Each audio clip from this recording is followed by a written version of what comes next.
Hello and welcome to this presentation. I'm going to attempt to cover some major developments in English grammar since the early modern English period.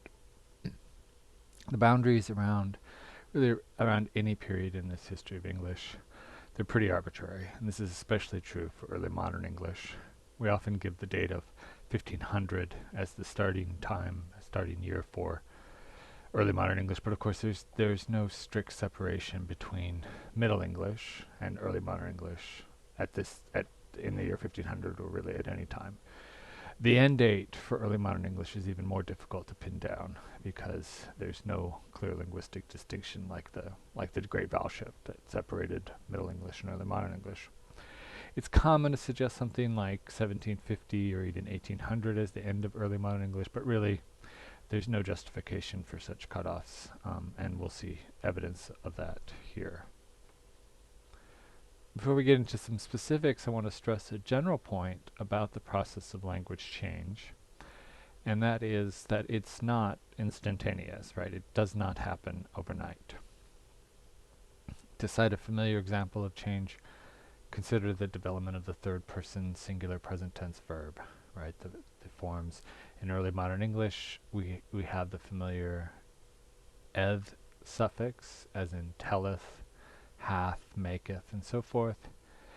Of course, we know today the suffix has been replaced with the s forms, like tells and has and makes. And the question here is what happened in between these two phases? How did we get from all verbs using one form to all verbs using a different form, right? And this is really a challenging question for researchers, but it's one that linguists have actually devoted a lot of attention to.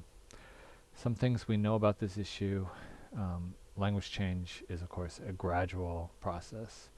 That sometimes it takes centuries to go to completion, though in other cases it can happen over the course of a generation or two.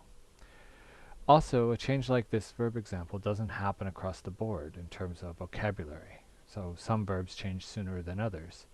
For example, we know that forms like hath and doth, from the verb have and do, that those forms hung on a lot longer than the th forms did with other verbs. Also, it's important to remember that change is gradual in the way that it moves through communities of speakers, right? Typically, a change starts in some dialect, region, or some social group, and it spreads to others over time. I want to show you some examples to illustrate the change process and to illustrate how linguists study that process. The graph here shows some data from the corpus of early English correspondence, and that's a database that has thousands of letters from late Middle English all across the early modern English period. What we're looking at here is a portrait of the variation between the verb endings that we were just talking about, the early modern English eth ending versus the present day English s ending here. The researcher, Terttu Neuvalainen, a Finnish linguist, has counted up the relevant verbs in the corpus and has noted which suffix was used in each example. So this graph breaks down these results by time period using blocks of 40 years, right? So 1460 to 1499, 1500 to 1539, and so forth. She also looked at location, that is where the letter writer was, and that's in order to consider regional differences between the North, East Anglia, London, and the court in particular. As you can see, in the early period, the th forms, the eth forms, were dominant everywhere except the North. And actually that should make sense because we might remember that the s ending, the alternative to the th forms, had actually appeared in northern dialects of Middle English. So it makes sense that it was still around in early modern English. And in fact, that's where it comes from originally. The eth forms remained strong throughout most of the 16th century, the first few periods there, and then they're overtaken by the s forms later on. The details about which region led in adopting this usage is really not important here. I just want to show you that there was some variation, and you can see an illustration of how linguists track this process of language change. This graph involves the same data, but looks at it in terms of gender instead of region and compares the usage of male versus female writers. One observation that's suggested by these results is the finding that women tend to use the s forms more frequently in almost every time period. Right? And this actually fits with a well-established pattern from studies of language change today, that is, studies looking at changes that are active in our world. And that pattern is that women tend to drive linguistic innovation.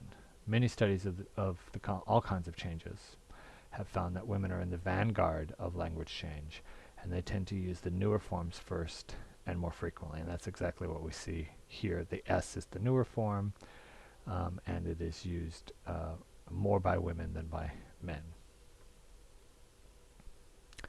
Let's consider another change. You recall the traditional distinction in the second person pronoun forms, where ye is used for a subject and you is used for an object. This is the distinction that goes all the way back to Old English, and it continued into early modern English, as we see in this example from King James. I need not desire you to credit. You is an object there. Continues, for ye know him, know I love him. So ye know, ye is a subject there. So that's the traditional difference. Obviously, since we don't use ye at all today, a change has taken place, and that change is that you has come to be both a subject and an object pronoun. Right? So this graph from another study by Nevalainen tracks that change. And here you can see the rise in using you as a subject form, that's the newer form, a change that really took off in the middle of the 16th century. And when it did, it was London writers, as you can see from the different lines there. The London writers were the ones who were leading the way.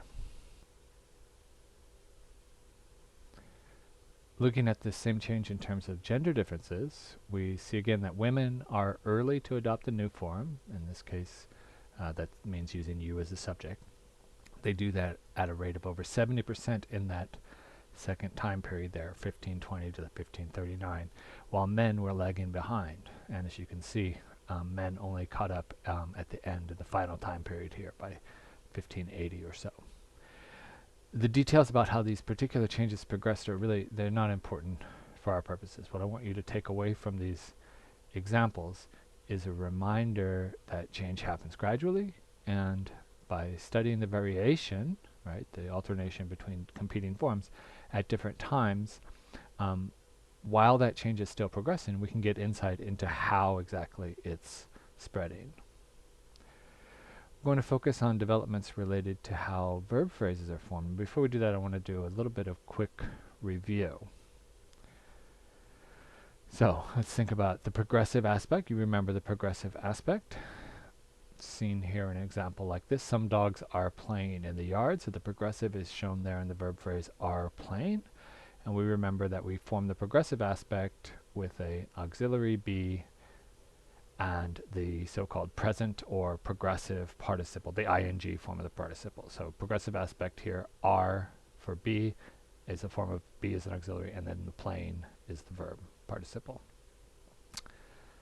How about passive voice? You remember passive voice as an example like this. The book was written by a genius. The verb phrase was written shows passive voice because it's built from a be form as an auxiliary plus the so-called past or passive participle, the form written here. And finally, the perfect aspect. Perfect aspect again involves the auxiliary and a participle. So we have eaten all the beans. Have eaten is our verb phrase. The auxiliary there is have, and eaten is the participle. So in general, the perfect aspect today is formed with have as an auxiliary plus the past or passive participle. Okay. Now that we remember what the progressive is, we can turn to early modern English. Did the progressive exist in early modern English? Yeah, it did, as we see in this example from Shakespeare, right? The spring is near when green geese are a-breedin', right? A-breedin' there. So the are plus the ing participle is the progressive aspect. Actually, the history of the progressive verb form is pretty complicated. Its emergence in present-day English seems to result from several predecessors. One of these influences was a prepositional phrase, a locative, locational prepositional phrase. As you can see in this example from Old English, translated here, were you today in hunting? So hunting is a kind of verbal noun there, right? And in hunting is the prepositional phrase. So the meaning there is something like, were you today in the process of or engaged in hunting, right? So, but it's clearly a prepositional phrase in Old English. And this usage continues into Middle English, as you see in this example here. I am in building of a poor house, right? In preposition, building, the ing participle. It's participle today, but actually it's a gerund in origin. The ing form is a gerund in origin. So functions like a noun. So I am in building functions as a kind of predecessor of the progressive aspect in Old English and Middle English.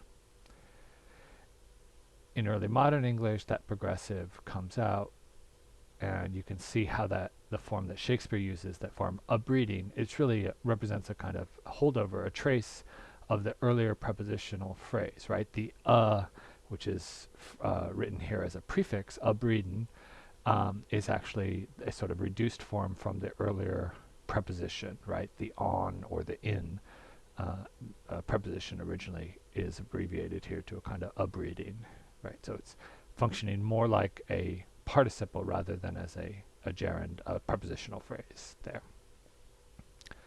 Still, it's important to recognize that even in early modern English, when the progressive definitely was formed and existed, it was not nearly as common as it is today, right? They continue to use the simple present tense, as had been done in Old English and Middle English. They use that simple present tense to describe ongoing actions, things that were happening at that very moment. So have a look at this example from 1596. Someone is addressing Jack and says, Sirrah Jack, thy horse stands behind the hedge. When thou needst him, there thou shalt find him, right? So stands behind the hedge, stands is simple present tense. But notice the meaning here is the horse is doing that right now. So in present English, we would say, your horse is standing behind the hedge. He's over there now, right? But here, the author is just using the simple present tense, stands behind the hedge, right? Of course, we still use simple present tense, but not in the same meaning, right? If we say your horse stands behind the hedge, it means like that's his hanging out place, right? He's always hanging out there. He's always standing over there. He stands there means he does it all the time. When we want to talk about what he's doing at this very moment, we would use the progressive. Your horse is standing, and that's not what's happening here.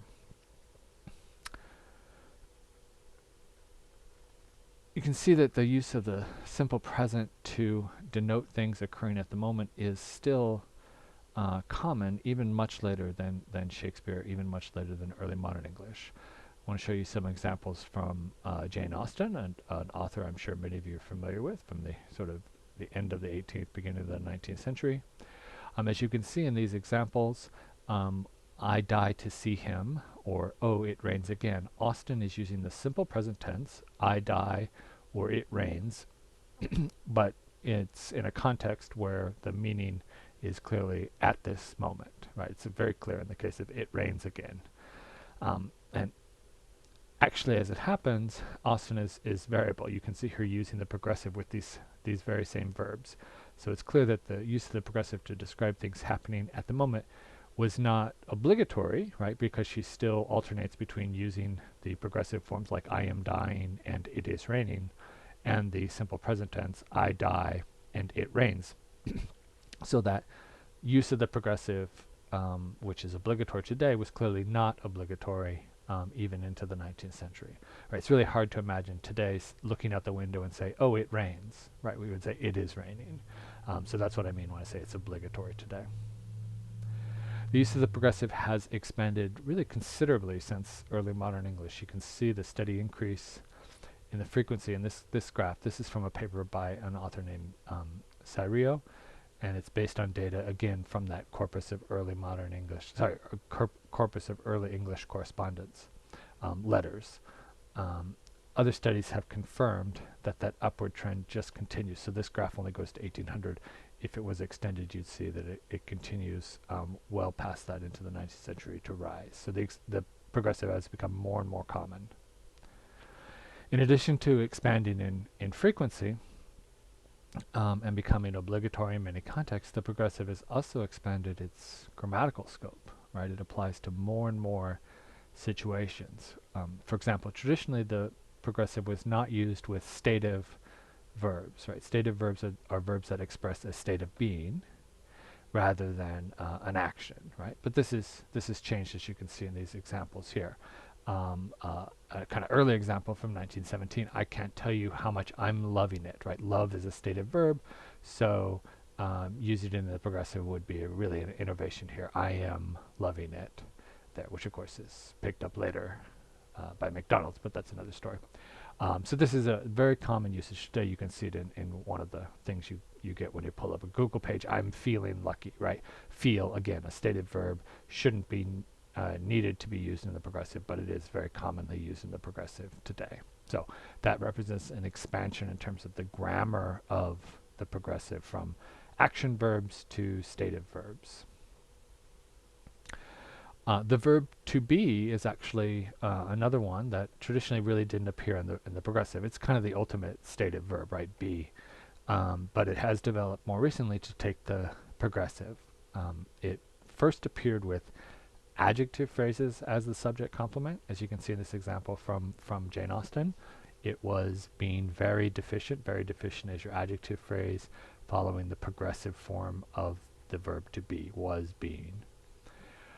Sometime later, we started to see noun phrases used as subject complements with this progressive be, as in this recent example that I got just by Googling.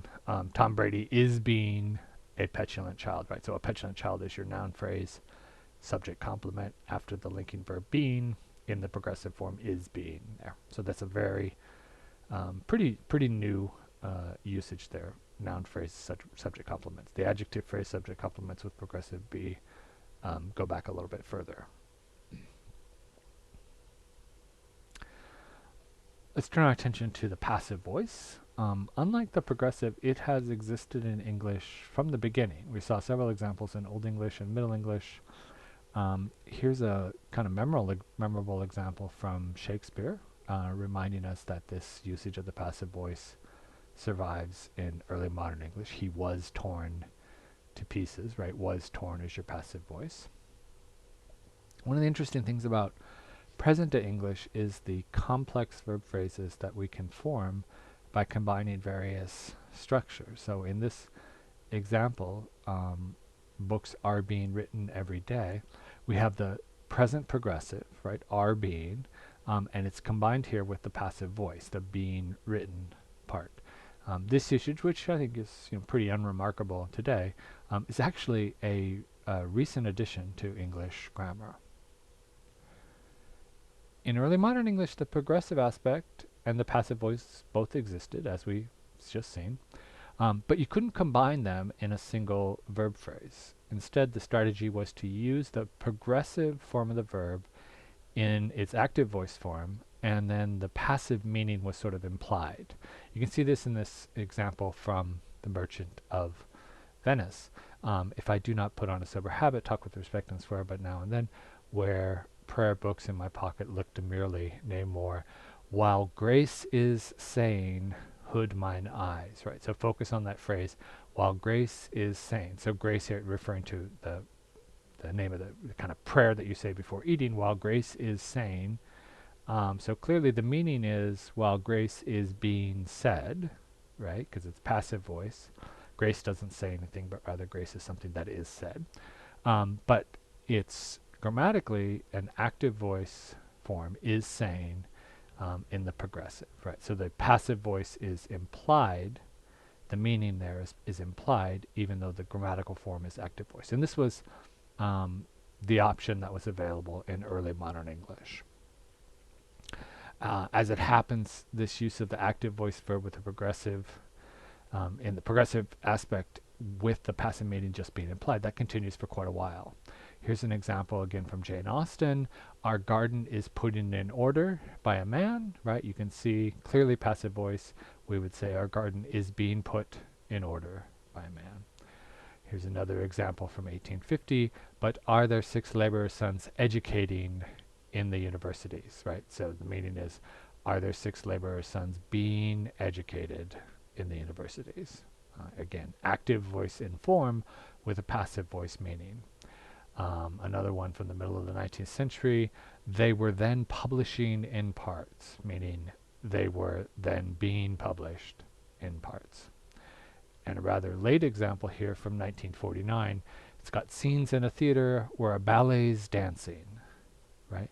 A ballet's dancing, what they mean is a ballet is being danced, is being performed there. So clearly passive voice meaning, but active voice in form. So what we're talking about is the active progressive used with passive meaning, as in this example, the papers were publishing.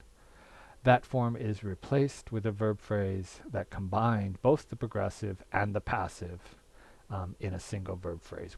So were publishing goes to were being published.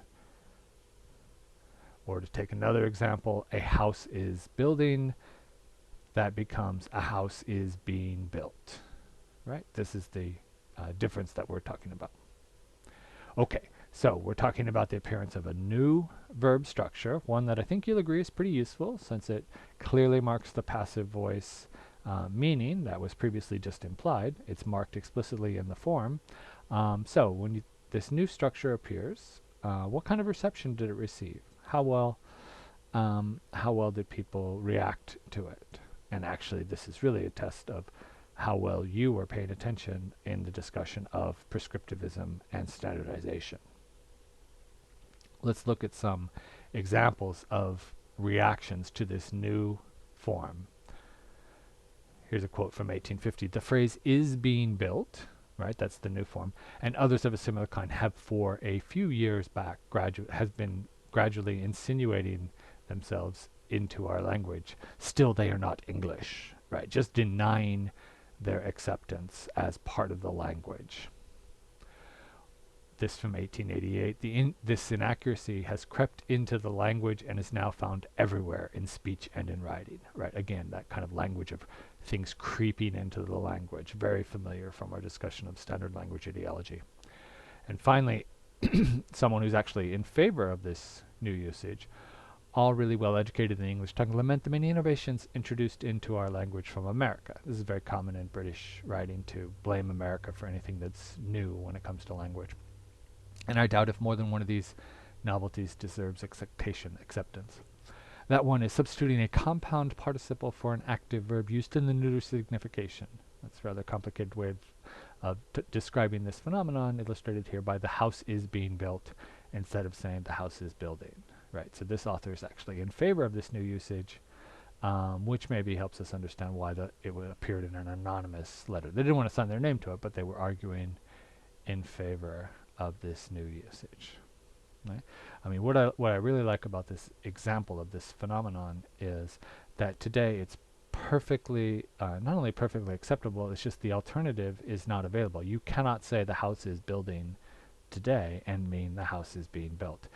So it's a change that has happened. It's happened completely, and yet when it happened, people reacted rather strongly, trying to reject this, what seems to us a very sensible way of phrasing these meanings. One final development regarding the passive relates to what's called the get passive. Right. The only difference here is it involves the use of get as the auxiliary instead of be. And you can see this example in 1906. Quite a lot of lies get printed, especially in newspapers. So the verb phrase get printed is passive voice, but instead of are printed, it's get printed, right? The use of, instead of be as the auxiliary, using get as the auxiliary. And while the structure is clearly passive voice, there's sometimes a slight difference in meaning between the two auxiliaries. If you look at this example here, a new building will get built versus a new building will be built. I think if you mull those over in your mind, you'll sort of feel like they mean slightly different things. Sometimes this is framed as a difference between focusing on the action denoted by the verb versus the result of the verb phrase, right? So if you say a new building will get built, you're focusing on the action of the actual building, right? if you say a new building will be built, you're focusing on the fact that there will be a new building there, right? The result will be this new building. I don't know, the difference is pretty subtle, but if you think about alternatives like that, you'll probably see there's some subtle meaning difference. Now to the perfect aspect, which, like the passive voice, has been in English forever. Today, of course, the perfect is formed exclusively with have as the auxiliary. But in earlier forms of English, some verbs use the auxiliary be to form the perfect aspect. You can see this in these examples from the 1632 letter. We actually looked at this letter in an earlier exploration of early modern English grammar. So you can see here the author writes, I had not wroten, so had auxiliary plus wroten the participle.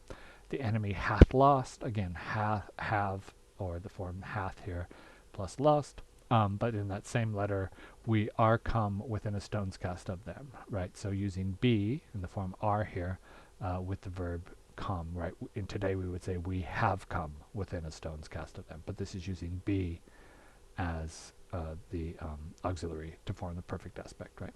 The distinction here, the choice between have and be, is not random. It's based on type of verb, as you might remember. So most verbs took have to form the perfect aspect, but intransitive verbs, particularly intransitive verbs of motion, like come or arrive and so forth, they would take be as their auxiliary. Obviously, that use of be to form the perfect has been lost, but we can see that it was hanging on as late as the start of the 19th century, as these examples from Jane Austen show. So Jane Austen again, she is gone home, right? Is gone uses be plus the participle gone. I am grown uses be plus the participle grown there. So both of those are illustrations of that earlier pattern where the perfect aspect was formed with be plus the past participle. But Austen at the same time, and in fact in the same novels, is in some cases using that newer construction with have plus these same verbs. So she writes, is gone home, and then in the same novel, had gone home with the verb had, have there as auxiliary plus gone there. So she's again sort of alternating between the older be perfect and the new have perfect for these particular verbs. Verbs like go, come, arrive, grow, become, and so forth. These intransitive verbs. That's just a sample of some of the changes to English grammar that have taken place in the last few centuries.